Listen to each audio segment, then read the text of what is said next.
This just in, college football realignment continues to churn. A group of presidents of the Big Ten holding preliminary talks about adding more schools from the Pac-12 are Dennis Dodd confirming that. They're reportedly looking at Oregon and Washington and potentially Stanford and Cal as well. Remember, USC and UCLA are already joining the Big Ten in the 2024 season. And in a statement to CBS Sports from the Big Ten, they said the Big Ten Conference is still focused on the integration of USC and UCLA, but it's the commissioner's job to keep conference chancellors and presidents informed about new developments as they occur. All right, let's welcome in the man himself with all of the info here. Dennis Dodd joining us now with the latest. Dennis, can you kind of break down how this all developed and what can you tell us about this potential move? Yeah, I think it developed rather quickly, if you will, Jenny. A year ago, Kevin Warren, like literally a year ago to the day, was pushing these four schools to the Big Ten, and he was being told, hold your horses. We still have to integrate USC and UCLA. We have to figure this out. And frankly, it's a reason he doesn't have his job today. He was so urgent on getting these schools in that the presidents and ADs had gotten upset with him. But I think because the Pac-12 is, maybe in play now, that the Big Ten can go get Oregon and Washington and not have the blood on its hands, because one of the biggest hangups here, and we're talking about, maybe Arizona to the Big 12, none of these schools or networks wants to be seen as the one pulling the thread that unravels the Pac-12. Well, Jenny, I think that's already happened. I think the linear partners have already spoken on the worth of the Pac-12. ESPN and Fox aren't interested. CBS and NBC aren't interested. To the point that now all they have, the Pac-12 I'm talking about, is this reported $20 million a year offer that is about 100% streaming on Apple. So those linear partners, without saying it, are saying we've already valued the Pac-12, and that's the value right now is nothing. So that puts Oregon and Washington in play. They can look themselves in the mirror, the Big Ten, when they do it, and say, hey, this is a struggling conference. We just want to initiate talks. And look, I should emphasize this could take a while. But I think, number one, it has happened. The president's talking to Oregon and Washington. And I know as far back as last August, Oregon was in the offices of, Washington. The president of Washington was in the office of Endeavor, a global company, and it's the Big 12 and Big 10 media consultant, inquiring about its future. So this isn't anything new. It's just risen to the surface, and those are the basic reasons why. You touched upon it, but I want to dive a little deeper into, this potential Pac-12 media deal. Was the possibility of it being a streaming deal with Apple, does that help kind of sway these schools into wanting to leave?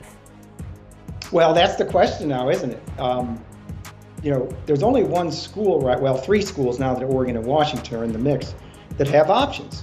The likes of Oregon State and Washington State don't have options. So, yeah, I think that's what Arizona is mulling right now. The fact that they've got a shot in the Big 12. How many spots does the Big 12 have open? It's not really clear how many spots Brett Yormark has the money to pay for. If they want to go to 16, could they add two more? And does he have the money for that? Sources tell me that he does, but I'm not sure about that. And then Oregon and Washington. The reason the Big 12 isn't interested in Oregon and Washington is the reason we're having this discussion right now. They were always going to be in play with the Big 10. And they're, frankly, the two best brands left on the board, aside from Notre Dame, which isn't on the board. So you're looking at the two best football brands available for realignment now perhaps going to the Big 10.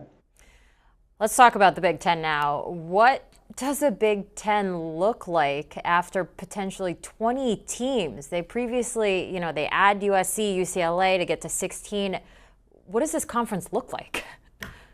Well, Jenny, that's a great question. They're still in the process, the Big Ten, of modeling how the travel's going to go from the West Coast to the East. And they are in discussions on, especially the Olympic sports, where there's bigger issues than football and basketball. There's mental health, time away from loved ones, academic work, and that stuff still matters. And the Big Ten's actually talking about having Olympic sports, soccer, volleyball, baseball, what have you, in hub cities and not Big Ten cities. It would be, right here in Phoenix. It would be maybe in Las Vegas. So they're still modeling that. Now, I think to address that, if you get Oregon and Washington, then you have a West Coast division, if you will. How that looks, I don't know. With 18, if you bring Stanford and Cal on, then you've got 20. At some point, it's not even a conference. It's an athletic association where you don't even come close to playing everybody in your league every 4 years or what have you. So that would be it. That would alleviate some of those, travel issues for those schools. So you'd have at least 4 schools, maybe 6 on the West Coast. You think about that UCLA, USC going over to Rutgers and Maryland. Travel is crazy when you think about it. I want to wrap this up thinking about the future of the Pac-12. If there is a future, what is it, Dennis? Well, if this goes through, and I hadn't really contemplated this until this story became evident, if Oregon and Washington, in fact, do lead, then we're talking about maybe a dissolution of the Pac-12. And again, I think the rights holders, the partners, made the decision without saying it out loud that we can move on without the Pac-12. It almost happened in the Big 12. It almost happened twice. So this is nothing new. They've just pulled the thread that this might happen, because consider Arizona. I think they're close in the Big 12. We could have Arizona State and Utah following close behind. And then of that 9 left, when Oregon and Washington leave, you don't even have enough members to stage a conference per NCAA rules. I think the rule is you have to have 6 and you have to play a round robin schedule to have a league. So they wouldn't even be a league at that point. And you'd probably see schools like, again, Oregon State and Washington State join the Mountain West. So much movement, so much realignment. Dennis Dodd, we're so thankful to have you on top of it all. Thank you for joining us here on CBS Sports HQ as the Big Ten holding preliminary talks about adding more schools from the Pac-12. And you can hear about this. I'm sure there's going to be an emergency pod coming up on the Cover 3 podcast. You can click that little QR code right there. Listen wherever you listen to your favorite pods. Keeps you up to date on everything going on in the college football world.